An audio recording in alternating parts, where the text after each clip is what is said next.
Hey, what's up, everyone? It's TJ. Real quick, before Peter and I get started, if you would do me a huge solid and hit that subscribe button, we are climbing and climbing and climbing, and we want you to be a true friend of the podcast and help us boost our content to other wrestling fans so that we can all get together and talk about how not fake wrestling is. All right, thanks.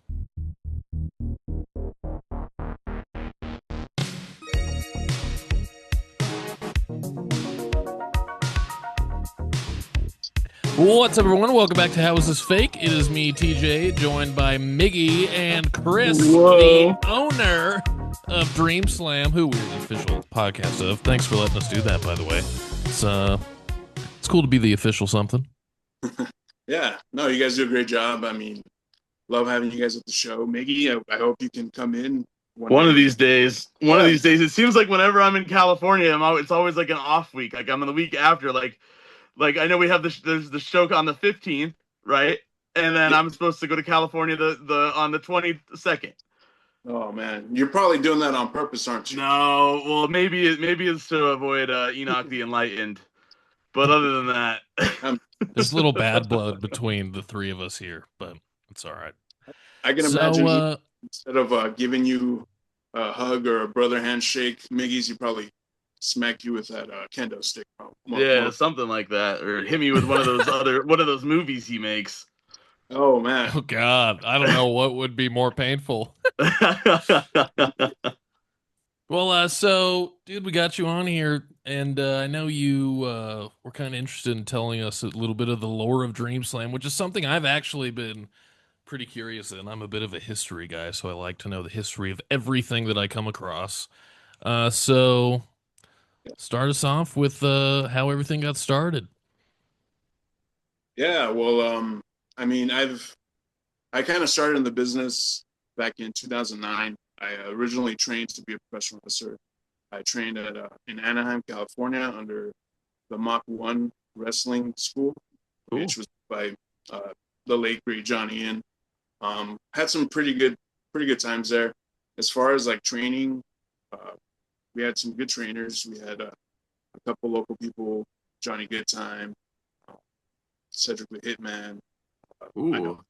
I know Brian Kendrick stopped by a couple times there, but I kind of got out of it for a bit as far as wrestling, and then I I love wrestling.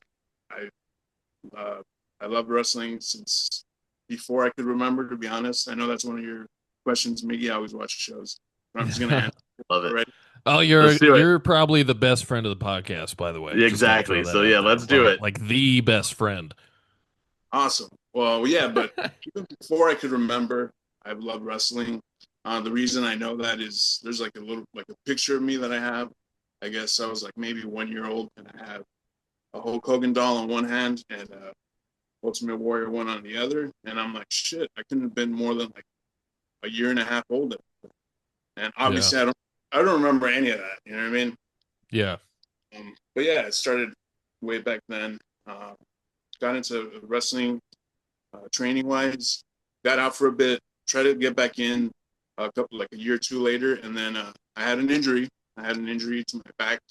I don't know if you guys ever seen any videos of where like the top rope snaps and Yeah. people eat shit. Well, that happened to me, and Wow. yeah, my lower back just I don't know. At first, I went to like a chiropractor. They let me know it was just maybe like a herniated disc or so, but yeah, just try to get back into it, and then every time I would, it just felt like it was getting progressively worse and worse and worse. So I never got out of that as far as like my injury. So I mean, the next best thing to me, I've always loved like playing with my action figures and coming up with storylines and shit like that. So Yeah. I'm like, hey, I not only got to train during Mach 1, I got to be part of the shows as far as like helping out, doing everything backstage, paying your dues essentially. And I've always loved it. So, I kind of figured why not maybe promote shows? Yeah. Yeah, for sure. Yeah. And then it was around a little after the pandemic, had a lot of time to think about stuff, think about life. And I was just kind of like coming up with names and ideas of what I would do. And yeah, I mean, DreamSlam's kind of like a subconscious name that I had, I'm sure, from I don't know if you guys are familiar with All Japan and Star. I Yeah. don't think Stardom, but it's the New Japan back in the day had like super shows with an All Japan, I mean, with a Yep. female with a female Japanese promotion, and they called those shows Dream Slam. And it didn't hit me right then. I had to go back and see it again, but I'm like, oh shit, that's where I got the name from. But yeah, just kind of playing around with the ideas of what I would do. I had plenty of friends in the industry that still, were doing shows, and for the most part, they're pretty active, and I was able to kind of go through them to find out like who's really good around, the around the local scene, and yeah, just decided to start. And then, we've been going at it. First show was June 26, 2002, 626. And yeah, we haven't looked back since. We just What's been celebrated. the yeah, dude, that was a killer show. Oh, And dude, now you can't you do that. you're getting you got LuchaPalooza coming up on Yeah. August 15th in Santa Ana, which I want to ask you about like more the there's a lot of uh it's for the culture, and I want you to kind of like get into that a little bit in a second, but you have this coming up, and then you have what's this new one in Long Beach that's it's pretty soon, right? Yeah, it's supposed to be a week after LuchaPalooza. We're kind of still working on it. Uh, but yeah, it's a Long Beach spot that we've worked at previously. I think we've had two other shows before there, and it's pretty fun. It's a nice little spot. It's at a brewery, so same kind of vibe as far as come grab a beer, watch some slams, watch some wrestlings, and enjoy a good show. Yeah, I mean that one's fun. They're doing like a beer Olympics thing, so I don't know what that Ooh. is. I mean, I Who can chug Das Boot the fastest? What was that? What was that movie? The beer movie. Was that the name of Beer it, the beer Fest, I think movie? this thing. best, right? Beer Yeah, Miggy's the Fest. movie. Yep. yeah, Miggy's the movie guy, so yeah. You so just gotta. no, go for it. What were you gonna say? No, I gotta say, with a Das boot, apparently you gotta turn the boot at the end to Oh, make. dude, have you ever? It's Oh, so hard to really? do. It's so hard. I've never successfully been able to do a boot. I went to Total Wine the other day to go buy some Malort, and they had a boot there, and I was so close to being like, do I want to try this again? I don't It's a know. Tuesday. Yeah, I it got really time. was. It really was. So I alluded to it a little bit earlier, but can you get into LuchaPalooza a little bit and what this means to like Dream Slam and in the context of like things that are happening right now? Can you expand on that a little bit? Yeah, absolutely. We in wrestling with us, where we try to do things. Traditionally, we book shows out a couple months in advance. So um, when at first all the ice raids and all that stuff was happening, um, yeah, it sucked. I hated seeing it. It's the worst thing in the world. My parents are Mexican. I'm Mexican American, born here, but I got deep roots in Mexico. I love going to visit family all the time. So it's the kind of stuff that affects me personally. I mean, not just me, but a lot of people in the community. And around that time when that was happening, we already had our shows planned for March, the Steel Cage one, and then we had the new our anniversary show. So we already had that planned and booked and ready to go.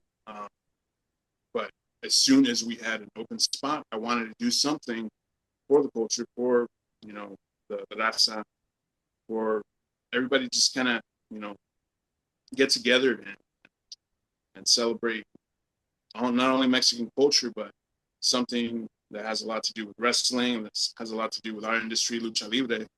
I don't really market DreamSlam as like a lucha libre company.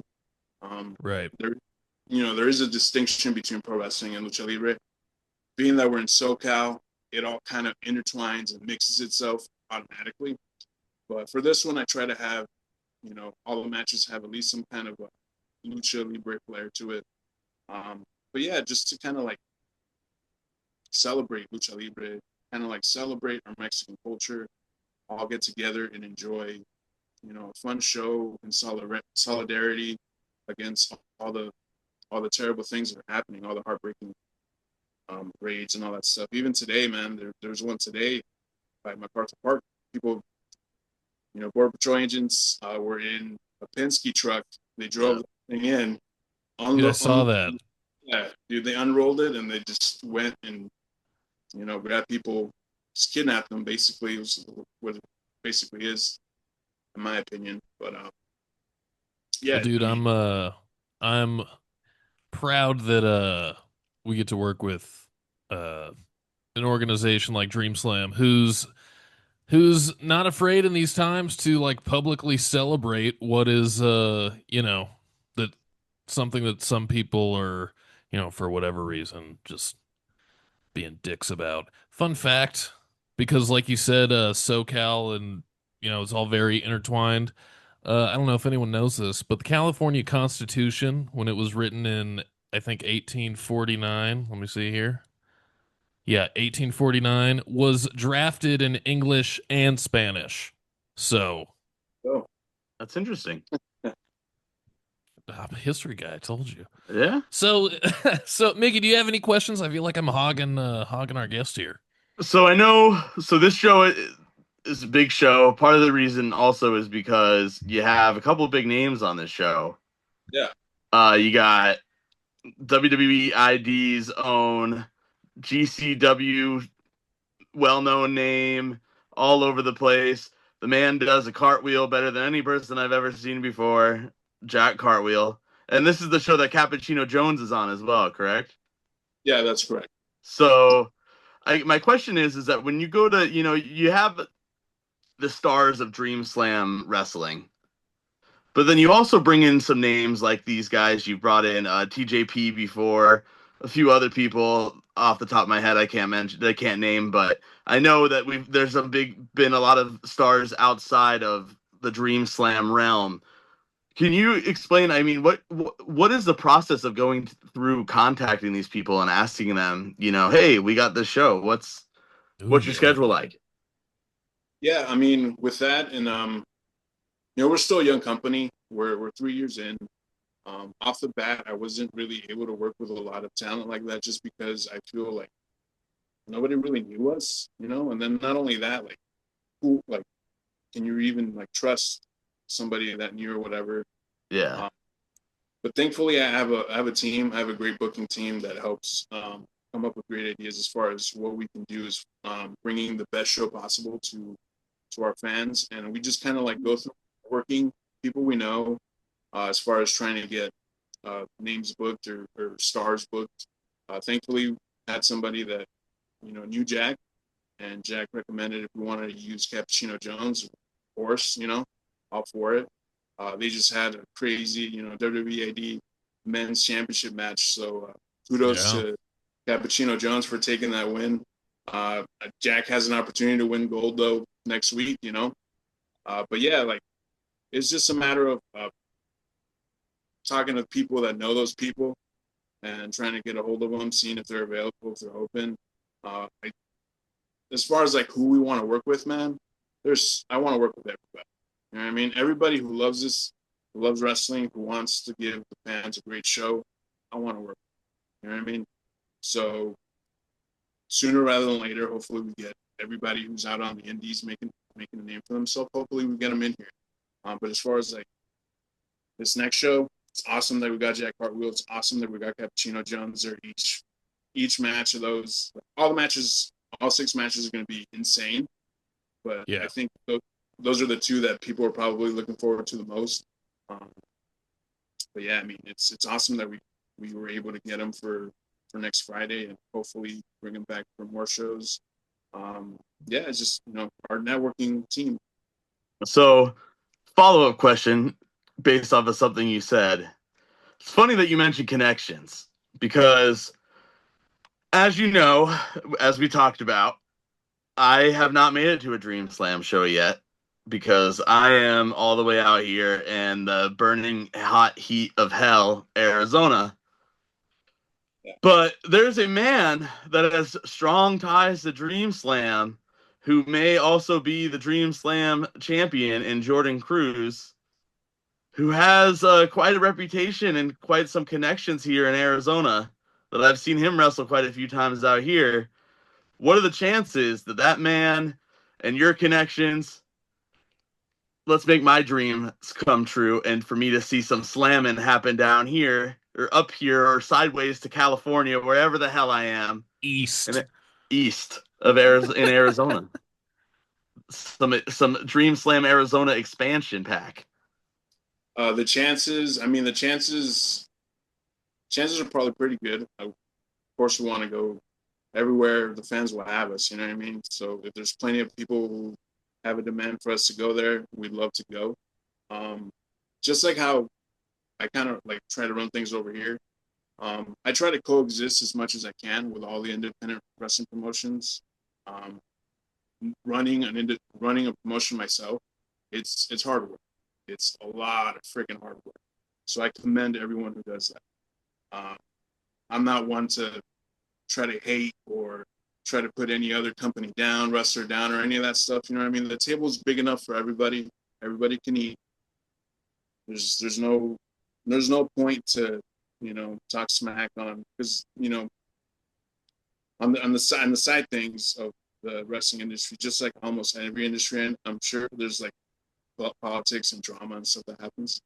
But I try to stay away from that. So when it comes to like Arizona, I try to go with the same approach, coexist as much as I could.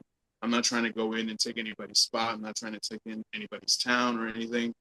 I'd probably try to see who we know over there, uh, to help us get a little softer landing if we are able to have a show over there.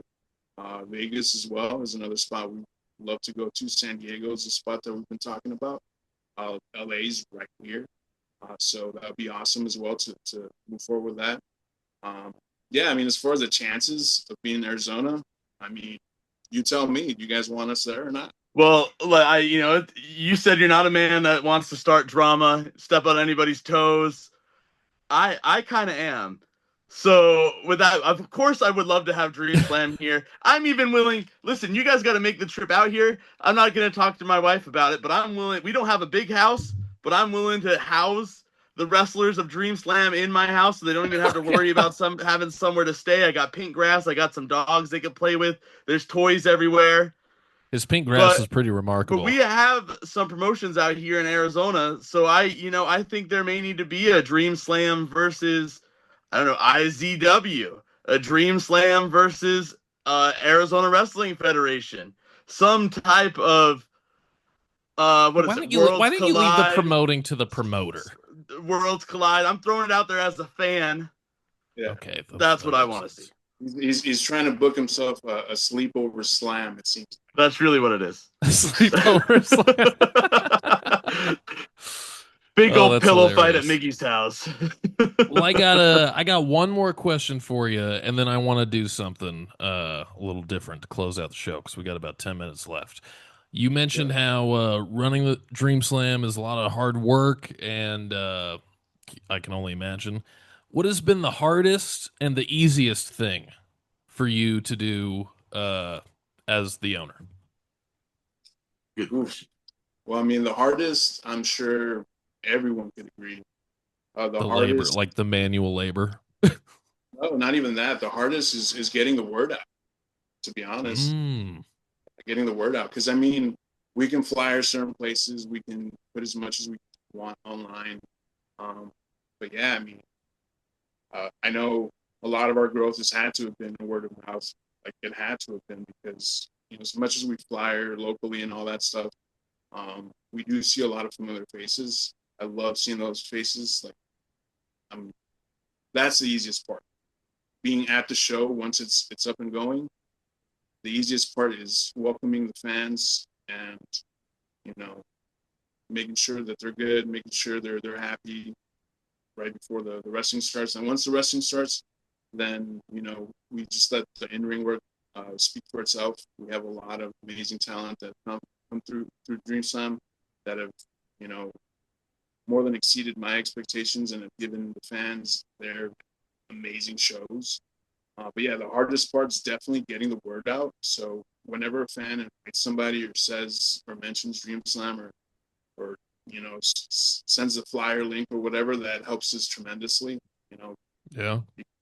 yeah, like it's tough, especially when you know you're a small company. You don't really have a budget for marketing and sending like billboards or a lot of mailers out or anything. Like you got to grab your materials and you got to just go out there to the people, try to convince them to come to your show. And yeah, that's the hardest part. Easiest part has to be once it's all said and done, all the backstage stuff is done, and it's time to open those doors, welcoming those fans. That's my favorite. Nice. Yeah. Good to Love hear. it. All right, dude. So, in our last couple of conversations, you mentioned how you were tuning into Miggy's previous title defenses, and you pretty much got every single question right, and you were like, you were playing YouTube at 4 times speed because you're trying to get through all the dead air that I don't know how to edit out. We put on the hat. Oh, So I would like to offer you an opportunity to earn yourself a title shot for the. I mean, we're we're the official podcast of DreamSlam. You're the owner of DreamSlam. I would be comfortable with him losing the title to you. I think it's fine. So I got to that's hang fine. up the powerful banner and the booth of power at the next show, so I know where to find you if I need my title back. So I what do you think there say? needs You to down for a be couple questions? some type of you got to earn it. That's from Captain Mig. I'm just throwing that out there. Sure, let's go. This is gonna be great. You know, I just sicked the DRE on him last time. All right, so I got 5 questions here. I don't know if we're gonna get through all of them. I don't have to wait for Miggy's answer, but let's just see what you got. All right. The WWE Championship that we know today was originally called the WWF World Heavyweight Championship. What year was it established? Oh damn, that's Jeez. I you turned the difficulty on hard before we even started the episode, so you know what I'm Jeez. saying. So I But had to. you get this one right, just take the hat and call it good. Shit. so the WWF. Yes, the one that Vince's daddy. You know what I'm saying. Yeah. Not when the promotion was founded, but when the championship was. Yes, if you Okay. know the year. Oof. I'll give you half a point if you can tell me the decade. The 50s. And 63. 63. 63. I was thinking 70s, so Damn. that was hard. I wouldn't have got it right, but Threw a Let's chair see. shot right at the start. Right. I was born in the 90s. Like I don't know what happened 50 years before I was born. yeah, you know, that makes sense. Okay, I'll do let's go true or false here. All right. True or false, Rey Mysterio won a tournament for the excuse me. I had some enchiladas before we started. Rey Mysterio won a tournament for the WWE Championship and got challenged by John Cena on the same night and lost. Is that true or false? Yeah, he did. He beat the Miz, and then backstage, as he was celebrating, John Cena just comes up, "Hey man, congratulations! By the way, we're having a match tonight for that championship." It's kind of fucked up, but that's what happened. Yeah. All right, you get that one right. He's on your heels, Miggy. You better watch out. No. Okay, this is something I didn't know until I was getting ready for today's show. Just give me the name if you know it. Who met Test at the restaurant he was a bouncer at and offered to train him? I was shocked to hear the name, but Test's shorter career, it kind of makes sense how successful he was when I heard the name. Well, we know it's not Simon Dean then. No. So it'd have to be somebody that goes to those establishments. It was in Canada. Yeah, because he's Canadian. Dang, that's a good one. Jacques Rougeau? It was Bret Hart. All right. I had no idea that Bret Hart trained Test, but he did. He quit his job that night, according to Wikipedia, and spent the next 8 months training with Bret, and I think it said somebody else, a Dory or somebody. I don't think it was Dory Funk. I don't know.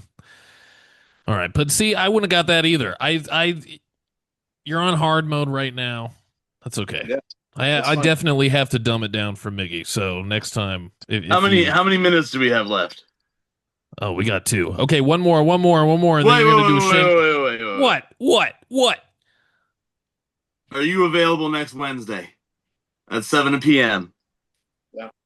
Next Wednesday, 7 p.m. First half of the episode, we're gonna promote the hell out of LuchaPalooza. We're gonna talk the card. Wow. And then your boy is feeling gracious. The second half, we're going to have a 5-question battle for the championship. Winner take all. He wants to be a booker so bad. Do you see this? So bad. Twice in one episode. So bad. Questions, though, real quick. Arm away. Go. You got a minute, buddy. What are the other questions? Who electrocuted Goldust? Oh, didn't he just get electrocuted himself? It was shanked with a tool. It was somebody from Evolution, I think. That's the angle they were working.